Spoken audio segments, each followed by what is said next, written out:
Samantala, dinayo po ng mga magsisibang gabi ang kauna-unahang environmental church sa bansa na matatagpuan sa gitna po ng reclamation area sa Tondo, Maynila.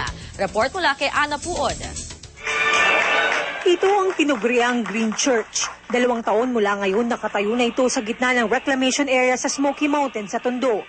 Pero ito pa muna ang itsura nito nang ganapin ang unang simbang gabi. Kilala sa pangalang The Church of the Resurrected Christ, ang Green Church ang pinakaunang environmental church sa Pilipinas.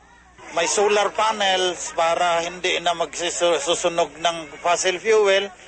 Tapos, yung 200 na hollow blocks at saka paving blocks nito, galing din sa Unilever, recycled yun. Nagsimba dito kanina ang construction magnate na si Regis Romero.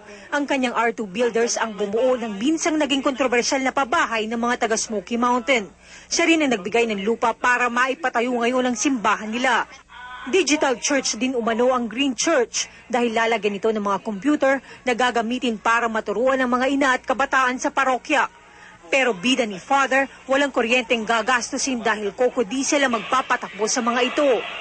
Aabuti na 50 milyong piso ang kabuuang gagastusin para maitayo ang simbahan na inaasahang magiging simbolo ng matatayog na pangarap na pwedeng maabot ng Pilipino, mayaman man o minsang nanirahan sa gabundok na tambakan. Kakayanin ng Pilipino yan kung taga Smoky Mountain na kayang magbukod ng basura. Bakit hindi yung mayayaman pa na lugar? Para sa Patrol Express, Ana Puod, ABS-CBN News.